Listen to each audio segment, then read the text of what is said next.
주의 증거와 또는 주를 위하여 갇힌 자 된 나를 부끄러워 말고 오직 하나님의 능력을 주사 복음과 함께 고난을 받으라. 아멘. 9절 같이 더 읽어보겠습니다. 하나님이 우리를 구원하사 거룩하신 부르심으로 부르심은 우리의 행위대로 하심이 아니요 오직 자기 뜻과 영원한 때 전부터 그리스도 예수 안에서 우리에게 주신 은혜대로 하심이라. 아멘. 네, 오늘 말씀의 제목은 너는 나와 함께라는 제목입니다. 어느 광고에 이런 카피가 있습니다. 꽃길만 걷자. 어떤 음료수 광고 같은데요. 참 이 광고 카피를 만드는 사람들은 참 사람들의 마음을 잘 압니다. 꽃길 걷는 것을 싫어할 사람이 있을까요?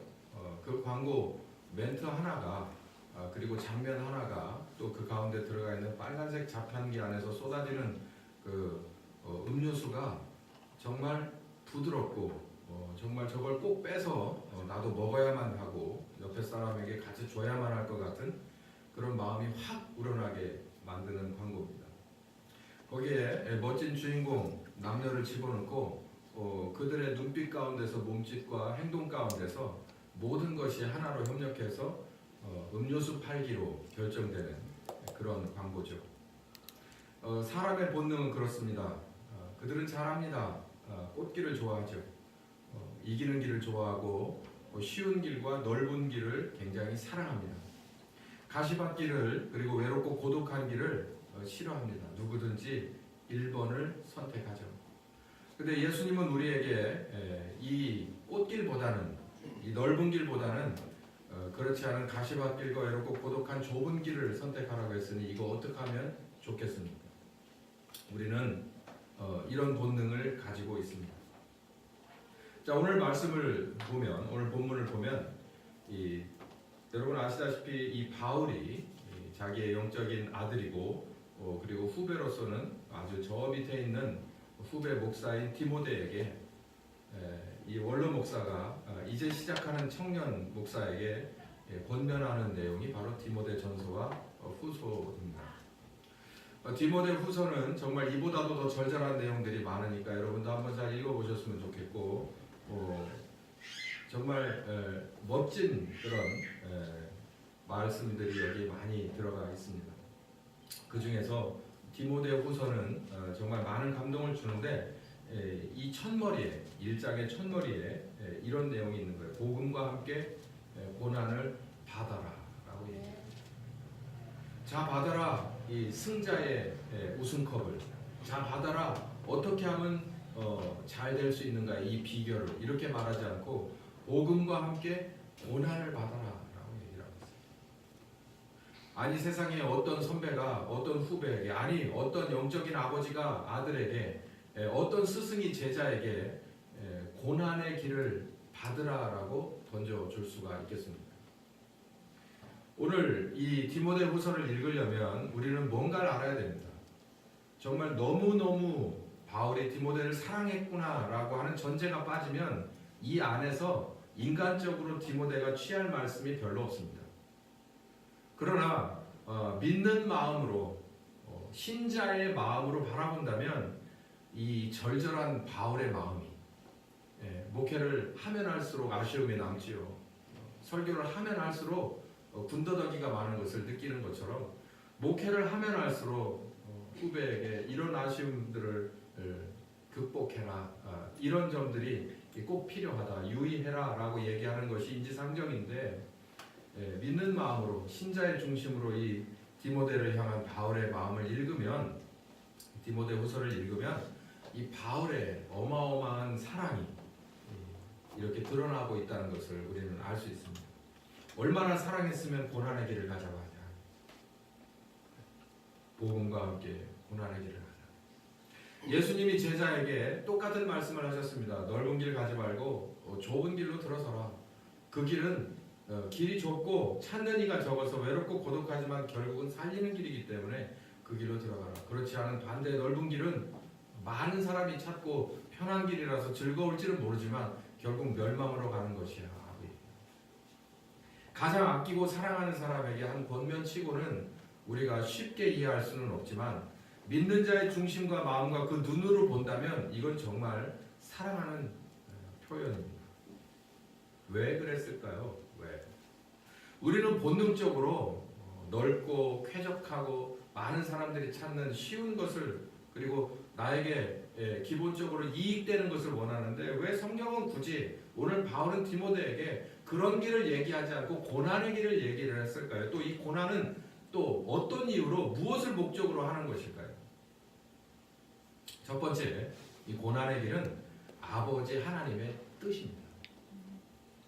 이제 점점 더 어려워져 갑니다. 아버지 하나님이 고난을 뜻하셨다고? 그러면 고난의 주인이 하나님 아버지란 말이냐? 힘들고 외롭고 고독한 것이 하나님의 특기고 우리에게 그걸 넘겨주겠다고 하니까 하나님은 정말 좋은 분이 맞냐? 하나님은 사랑이시라며. 오늘 본문 9절부터 11절까지 그 중에서 중간을 가만히 보시면 이런 말씀이 있습니다. 이제는 우리 주 그리스도 예수의 나타나심으로 말미암아 예수님이 세상에 오셨다는 거죠. 구원과 죄인을 새 창조하는 것을 나타내셨다는 거예요. 누가? 예수님이. 하나님의 뜻은 어디에 있느냐면 우리를 죄로부터 구원하는 거고 죄인을 새롭게 창조하는 거예요. 연결하면 죄인을 새롭게 창조해서 구원하시는 것이 목적입니다. 왜요? 세상이 잘못된 게 딱 하나가 있는데 창세기 3장에서 나오는 사람이에요. 나머지는 흠잡을 데가 없는 거예요. 사람이 문제인 거예요. 그래서 하나님은 지금도 일하십니다. 어떤 걸요? 죄인을 새롭게 만들어서 구원하시기를 원하시는 거예요. 근데 그게 누가 오셔서 그리스도 예수께서 이 세상에 오심으로 나타나심으로 이거는 오심으로 다음을 더 읽어볼까요? 저는 그러니까 예수님이죠. 우리를 죄로부터 새 창조하셔서 구원하시는 일을 보이시기 원하셔서 하나님이 보낸 그 아들 예수를 말하는 거예요. 그분은 일단 사망을 패하시고 제가 우리 2018년도 캠프할 때 교회에서 하는 일 중에 가장 첫 번째가 뭐라고 그랬죠? 살리는 일을 한다고 그랬잖아요. 살리는. 그러니까 사망을 패하신 거예요. 우리가 믿는 예수 그리스도는 사망을 패합니다. 그렇다고 우리가 안 죽어요? 다 죽습니다. 그 사망을 말하는 게 아니라 죄의 끝, 그 사망을 말해요. 이 사망은 영원히 살아나올 수 없는 사망을 말하는 것이죠. 예수님은 사망을 패하셨습니다. 그리고 복음으로써 이건 다시 제가 가로치고 넣지 않았지만 십자가의 길로서 좁은 길로서 고난의 길로서 이 말입니다. 생명과 썩지 아니할 것을 드러내셨다는 거예요. 생명이 어디서 나온다는 거예요? 십자가에서 나온다는 거예요. 생명이 죽음에서부터 나온다는 거예요. 생명이 고난에서부터 나온다는 거예요. 기쁨과 행복이 희락이 고난에서부터 고통에서부터 나온다는 겁니다. 예수께서 사망을 패하시고 십자가로서 십자가 지심으로써 그 길로서 십자가 복음으로써 우리에게 생명과 썩지 아니할 것을 드러내셨다. 이게 정말 대단한 말씀이 이 안에 들어가 있잖아요. 너무 짧게 번역이 되어 있지만 해석을 해보면 이런 아주 대단한 말씀들이 축약이 되어 있습니다. 예수, 그러니까 십자가 지신 예수님 이 말이에요. 십자가 복음의 주인공이신 예수님, 죄인을 새롭게 창조하여 구원하는 사역을 시작하신다라는 겁니다. 두 번째, 자요, 이 고난의 길을 가자고 한 첫 번째 이유가 뭐라고 했죠? 아버지 하나님의 뜻이라는 거예요. 그러니까 살리기 위해서라는 얘기잖아요. 이게 살리기 위해서 고난의 길을 가라는 거예요. 이해가 되시기를 바랍니다. 살리기 위해서 고난의 길을 가라는 거예요. 부활시키기 위해서 어디로 보내신 거예요? 십자가로 보냈듯이 죄인된 우리도 죽을 수밖에 없는 이 상황에서 살리기를 원하셔서 아들을 보내서 십자가의 길로 보내고 우리 보고 뒤따라가라는 거예요. 그러니까 바울도 오늘 디모데에게 뭘 받자고 하는 거예요? 복음과 함께 고난을 받자. 내가 갔던 것처럼 너도 그렇게 하자는 얘기예요. 잘 되란 얘기지요. 죽으라는 얘기가 절대 아닙니다. 두 번째는 생명은 생명으로 구원할 수 있기 때문이에요. 공평한 거죠. 생명을 살려내려면, 죽을 수밖에 없는 것을 살려내려면 또 다른 생명 하나가 필요하다는 거예요. 제물로 필요하다는 거예요. 생명은 생명으로 해요. 눈에는 눈, 이에는 이, 생명엔 생명이에요. 그러니까 우리를 살리시려면 죄 없으신 제물이 죽어야 돼요. 그러게 하나님의 아들이 죽으신 거라는 거예요. 우리는 이 모든 것을 알고 있지 않습니까? 죄인을 구원하기 위해서 첫 번째, 무죄한, 죄가 없는 하나님의 아들의 생명이 필요합니다. 하나님은 영생을 가지셨죠. 우리에게 영생을 주시려면 영생을 가지신 분이 죽으셔야죠. 그러게 하나님의 아들이 죽으신 거예요. 따라서 아버지는 아들을 십자가로 보낼 수밖에는 없는 겁니다. 우리에게, 그러니까 요한복음 3장 16절에 영생을 주기 위해서라고 하잖아요. 영생은 짐승이 죽어가지고 우리에게 영생을 줄 수가 없어요. 하나님이 세상을 사랑했어요. 그래서 독생자를 주신 이유는 영생을 우리에게 주기, 영원한 멸망이 아니라 영원한 생명을 우리에게 주시길 원하셨다는 거예요. 그래서 하나님이 오셔서 죽을 수밖에 없었다는 얘기입니다. 그러니까 믿고 구원 받으라는 거예요. 따라서 아버지는 아들을 십자가로 보낼 수밖에 없었고 아들은 십자가를 순종했다는 거예요. 이 하나님과 그 아들이 받으신 거룩한 계획 속에서 순종하심으로 말미암은 고통이 우리로, 죄인된 우리로 구원을 얻을 수 있게 하는 거다라는 거예요. 그러니까 하나님의 고통이 우리에게 무엇을 주셨다? 구원을 주셨다. 영원한 생명을 주셨다는 거예요. 네. 기가 막힌 이 얘기가 여기 오늘 펼쳐지고 있습니다. 하나님의 거룩하신 계획. 거룩하신 계획은 우리를 살리는 계획인데 결국은 우리를 살리려면 당신의 아들은 죽어야 되는 거예요. 이 거룩하신 계획을 세우시면서 얼마나 고통스러우셨겠습니까? 근데 그 고통스러움이 우리에게 소망과 희락이 되었다는 거예요. 그가 찔림은 우리의 허물을 인함이지만 우리는 나음을 입고 우리는 즐거움 속에 있다는 거죠. 아버지 하나님과 그 아들이 받으신 계획과 순종의 그 고통이 이로 말미암아서 우리를 구원을 얻게 했다는 겁니다. 자요, 곧 이 고난의 길을 가자고 하는 이유를 아시겠죠? 이 아버지 하나님의 뜻이고 이 고난을 통해서 우리가 살아났기 때문입니다. 자, 그러면 이렇게 생각할 수 있습니다. 우리에게 생명과 소망과 그리고 기쁨과 희락을 영원히 우리에게 주시려, 영생을 주시려고 하나님이 그 고통의 길을 가셔서 우리는 믿고 구원받았다. 그러니까 우리는 우리에게 주시고자 원하셨던 영원한 생명을 누리면 되지 않겠느냐. 그렇게 설명합니다. 네, 여러분, 오늘 바울이 그렇게 얘기하지 않아요. 성경이 그렇게 얘기하지 않아요. 영원한 생명을 너희가 믿음으로써 받았냐? 하나님의 그 큰 고통으로 아들의 살이 찢어지고 피가 흐르는 것으로 니네가 믿음으로 말미암아서 구원을 얻었냐? 그러면 그 구원을 영원히 누려라라고 얘기하지 않아요. 아니, 이 비슷한 이 누려라라고 하는 이 구원의 기쁨을, 평안을, 행복을 누려라라고 하는 얘기가 성경에서 찾아보려면 몇 군데 나올 수가 있을 겁니다만 그 기쁨이, 그 구원의 기쁨을 누리는 것이 우리가 생각하는 그런 차원의 것이 아니라 우리가 오히려 기꺼이 고난의 길로 들어서면서 그 기쁨을 더 느끼라는 얘기입니다. 이 얼마나 다른 해석입니까? 오늘 바울이 디모데에게 그러는 거예요. 이렇게 말할 수 있지 않습니까? 우리는 이런 말을 듣기로 원해요. 아들께서, 하나님의 아들께서 그 고통 가운데서 너를 구원하시려고 죽으셨다. 너는 이를 믿음으로 구원받았으니 이제는 구원받은 사람답게 구원의 기쁨을 누리고 행복을 누리고 그걸 전파해줘라 라고 얘기를 하면 되지 않겠습니까? 바울이.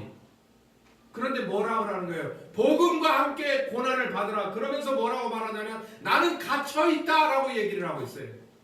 내 이 갇히는 데까지 복음을 위하여, 내 육신이 갇히는 데까지, 내 몸이 묶이는 데까지 순종하였던 나를 본받아. 너도 그렇게 해라. 디모데후서 3장에 가면 뭐라고 되어 있습니까? 세상 사람들이 올바로 가자는 네 말을 듣지 않을 것이다. 이 십자가 복음을, 이 고난을 받자는 얘기를 듣지 않을 것이다. 세상 사람들이 원하는 자기 딴에 자기 수준의 스승들이 난립하게 될 텐데 너는 그럼에도 불구하고 복음을 전환하는 거예요. 복음의 핵심이 뭐예요? 이 세상 가운데서 고난의 길을 가라는 거예요.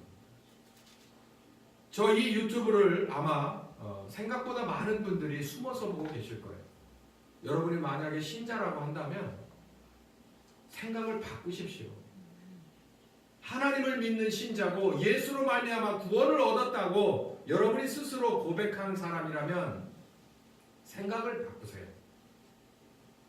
하나님을 믿는 건 절대 한마디로 되는 게 아닙니다. 순간의 결단으로 되는 게 아니에요. 교회 나와서 신자로 한다는 것은 행복하고 즐거운 일보다 그렇지 않은 갈등과 고난이 더 많다는 것을 감안하시기 바랍니다. 그게 싫으신 분들은 지금이라도 원위치로 돌아가시길 바라요. 지금 우리나라의 교회는 교회 와서 시너지 효과를 얻고 싶은 분들이 많은데 번지수를 잘못 찾으신 겁니다. 교회는 고난을 받기 위한 사람들이 오는 거예요. 누굴 위해서? 나를 위해서 이보다 더한 고난을 받으신, 나를 살리기 위해서 그분의 고난에 참여하기 위해서 오는 데가 교회입니다. 세상의 가치와 달리 살려고 작정하고 따로 떨어져서 나온 사람들이 바로 교회인 겁니다. 세상 사람들보다 뭔가 뒷배경, 영적인 하나님의 뒷배경이 여기 있는 걸 원해서 세상 사람들보다 앞으로 리더하기를 원하시는 신정통주의적인 생각을 가진 신자들은 교회에서 다시 생각해 보시기 바랍니다. 이건 유튜브를 위한 멘트예요. 우리 교회는 그런 사람이 하나도 없어요. 네. 있어요? 있으면은 제 말대로 하세요. 다시 재고해 보세요. 교회는 그런 데가 아닙니다. 우리는 고난의 주님을 따라가야 됩니다. 왜요? 왜 기쁨과 희락을, 행복함을 여기서 누리시죠? 아니요, 여러분. 이 고난의 길을 따라가다 보면 진짜 행복이 있습니다. 힘들다 생각하면요, 하루도 못합니다. 우리 집사님한테 물어볼까요? 집사님, 아침에 일찍 일어나서 먼 데 가서 패널을 들고 조립하고 하는 게 힘드세요? 처음부터 끝까지 힘드시면 그 다음날 못 일어나십니다. 그럼에도 불구하고 일어나야 할 이유가 있는 거예요. 우리의 지금 바울이 말하는 이 고난이, 바울이 이렇게 빌립보서에 감옥에 갇혀 있으면서 그렇게 얘기하잖아요. 나는 비결을 배웠다. 내가 이렇게 사는 건 나름대로의 비결이 있어 라고 얘기하잖아요. 그건 만족입니다. 고난에서 오는 진정한 행복과 만족, 이 도대체 세상에서 통하지 않는 거예요. 고난의 주님을 따라가야 하는 건요, 일단 예수님의 명령입니다. 아까 말씀드렸죠? 마태복음 16장 24절에 너희들이 나를 따르거든 너를 부인하고 네 십자가를 지라고 했어요. 네. 부활의 영광과 기쁨을 누리면서 따라오라고 하지 않았어요. 너를 부인하고 네 십자가를 지라고 했어요. 누가복음 14장 25에서 27절까지는 더 심각한 얘기를 합니다. 네 형제와 자매와 모친과 네가 네 목숨까지 미워하면서 네 십자가를 지지 않으면 나는 네가 필요 없다라고 해요. 신자와 교회는 비장해야 돼요. 그냥 어린 시절에 그냥 어떻게 다냐, 교회는 문턱이 낮은 데니까 오는 이 수준은 우리 주님이 원하시는 수준의 교회가 아닙니다. 그런 원하는 수준의 신자가 아니에요. 두 번째는 우리가 고난의 주님을 따라가야 되는 것은 첫 번째는 예수님의 명령이고, 두 번째는 구원의 근원이, 다른 말로 구원의 능력이 바로 이 고난을 순종하는 데서부터 오기 때문에, 고난 안에 뭐가 있다고요? 생명이 들어있기 때문이에요. 제가 아까 설명드렸잖아요. 예수님이 우리에게 생명을 주시기 위해서 죽으셨다는 거예요. 역설적이지 않아요? 차라리 아버지 하나님처럼 있어라 그렇게 하고 그냥 있으면 되잖아요. 그 말씀대로 되었더라. 있어라 그러니까 있으면 되잖아요. 근데 그렇게 하진 않고 십자가에 가서 죽어요. 우리에게 생명을 주려고 죽었다는 말이 정말 연결되지 않는, 우리들의 상식으로는 연결되지 않지 않습니까? 근데 히브리서 4장 8절에서 10절까지 보면은 그 아들의 순종이, 아들이지만 그 고난의 십자가의 순종함이 그 안에서 우리에게 구원을 주시는 능력의 근원이 됐다는 거예요. 샘솟듯 올라오는 바로 생명의 근원이 됐다는 거죠. 이건 우리에게 시사하는 바가 굉장히 큰 겁니다. 여러분, 우리는 순종의 자녀가 아닙니다. 저와 여러분 부모가 되신 분들 자녀를 키워보셨죠? 순종의 자녀 있습니까? 나면서? 없어요. 싫어, 아니, 안 돼, 내 거야. 움켜쥐는 데서부터 출발하죠. 저도 그랬고 여러분도 다 그랬습니다. 우리는요, 무엇을 상징하냐면 우리가 죄인이라는 것을 상징해요. 변하지 않아요. 쉽게 변하지 않아요. 근데 우리에게 무슨 얘기를 하냐면 불순종의 자녀인 우리에게 순종의 것을 얘기하고 있어요. 근데 더군다나 순종도 이런 순종은 됩니다. 네가 주머니에 있는 걸 내놔. 그럼 내가 이보다 더 좋은 걸 줄게. 그러면은 순종 안 할 애들이 없어요. 애들이 가진 장난감보다 훨씬 더 좋은 꿈의 장난감을 주고 그러면 그 자리에서 집어던지고 그걸 가져가죠. 이건 순종이 아니에요. 이 순종은 불공평 앞에서의 순종입니다. 뭘로? 믿음으로. 아들의 예수님이 십자가의 불공평 앞에서 십자가를 보고 순종한 게 아닙니다. 누굴 보고 순종한 거예요? 아버지를 보고 순종한 거예요. 바로 이 아버지를 보고 나를 부인하고 내 십자가를 진 안에서 무엇이 나오냐면 생명이 나온다는 거예요. 그 안에 영생이 있다는 거예요. 이게 바로 고난인 겁니다. 거룩한 고난인 거예요. 이게 바로 우리에게 주어진 십자가의 길이고 예수님께서 가신 길입니다. 우리는 먼저 가셔서 부활하신 예수님을 믿어야 돼요. 믿고 우리가 구원받았다고 얘기하잖아요. 믿고 은혜로 구원받았다고 얘기하면 또 믿으세요. 또 믿고 십자가의 길로 인도하실 때 그 길을 가셔야 돼. 순종하시다 보면 그 안에 생명이 들어있어요.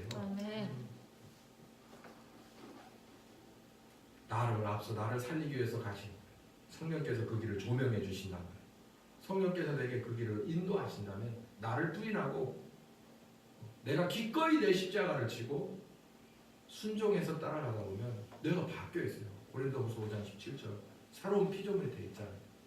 누가 한 게 아니에요. 사람이 한 게 아니고 교육이 한 게 아니고 성경책이 한 게 아니에요. 누가? 무궁한 생명의 능력 어디로부터 오신? 지금도 솟아나고 있는 예수님의 십자가 순종에서부터 솟아나고 있는 그 생명력이 무엇하는 사람? 믿고 십자가의 길을 따라가는 순종이 있는 사람에게 그 생명력이 옮겨 붙는다는 거예요. 새로운 창조가 일어난다는 거예요. 그렇기 때문에 정말 너무너무 사랑하는 지나칠 이만큼 사랑하는 디모데에게 고난을 주문한 거예요. 고난. 내가 약할 때 그분이 강해지시더라고요. 내가 모든 것을 부인할 때 그분이 오히려 드러나시더라고요. 세 번째, 우리가 주님의 고난의 길에 동참해야 되는 것은 지금도 예수님은 십자가의 길을 가고 있기 때문입니다. 죄인을 구원하기 위해서. 이 얘기는 제가 이렇게 큰 페이지에 이렇게 적었잖아요. 첫 번째 빨간 글씨로 오해하면 안 됩니다. 이걸 카톨릭적으로 해석을 하면 안 돼요. 이 말을. 제가 여러분 중에서는 아무도 없겠지만 유튜브를 위한 멘트를 좀 하겠습니다.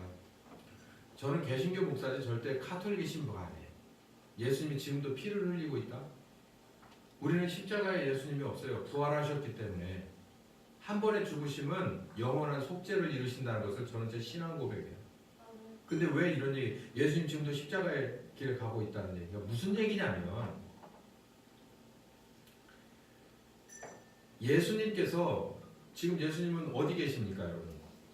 성경에 의하면 하나님의 보좌 우편에 앉으셨어요. 그러면은 이 예수님의 복음을 가지고 누가 우리에게 오셔요? 성령 하나님이 오세요. 성령 하나님이 하시는 일은 뭐라고 그랬죠? 처음부터 끝까지 누구만 조명하는 일을 한다고? 우리를 위해서 십자가에 죽으신 예수님만 조명하는 일을 해요. 수단과 방법을 안 가리고 24시간 성경 그 이탑 모든 것을 소스를 동원해서 우리를 위해서 십자가에 죽으신 아들 하나님만 조명하는 일을 한단 말이에요. 그러니까 그 일을 그러니까 지금도 예수님은 우리 한 사람을 새롭게 창조하기 위해서 어디로 가고 계신 거예요?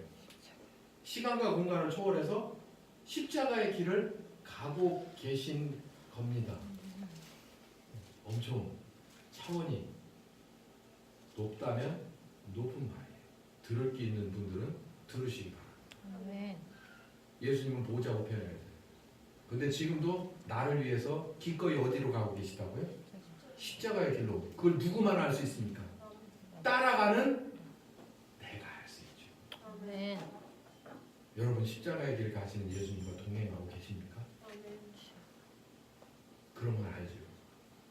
저는 그렇게 고백할 수밖에 없어요. 예수님은 나를 위해서 십자가의 길로 가고 나는 그분의 뒤를 따라가요. 그 주님은 나를 위해서 십자가를 지고 내 한두 걸음 앞에 가고 계십니다. 좁은 문을 가라고 하셨고 좁은 길로 들어가라고 하셨죠. 마태복음 7장 13절에서 14절까지. 마태복음 5장 13절에 이렇게 말씀하셨습니다. 너희는 세상의 빛이고 소금이다. 제가 이렇게 써봤습니다. 너희는 이 어두운 세상의 빛이다. 너희는 이 더러운 세상의 소금이다. 그대로 살아가라. 에베소서 5장 9절에 하나님의 자녀답게 살아라. 하나님의 자녀라면 하나님의 자녀답게 하나님 닮은 대로 하나님의 착함과 의로움과 진실함으로 너희들은 세상을 살아가라. 이 자체가 예수님의 삶이었습니다. 이 삶이 곧 우리들에게 주어진 바뀌어진 자, 새 창조된 자에게 요구되는 하나님 닮은 삶이에요. 어두운 곳에 빛이에요. 더러운 곳에 소금입니다. 이게 바로 신자와 교회에게 맡겨진 하나님의 일이에요. 바울이 뭐라고 말했냐면 복음과 함께 고난을 받자. 기꺼이 고난을 받자. 설교를 마무리하겠습니다. 예수님이 제자에게 바울이 디모데에게 고난을 받자라고 얘기했습니다. 왜 그랬을까요? 아버지 하나님의 뜻이고 아들 하나님의 가신 길이기 때문에, 아니 지금도 가시는 길이기 때문에 동행하자라는 얘기입니다. 따라서 이 길은 우리 신자와 교회의 본분인 겁니다. 잊어버리지 마십시오. 여러분, 교회는, 신자는 이 세상에서 빛이고 이 세상에서 소금입니다. 결단과 각오가 있는 여러분, 또 이 각오와 결단이 있는 분에게 함께 하시는 성령님의 인도하심이 함께 하실 예수님의 이름으로 축원합니다. 아멘. 귀하신 하나님,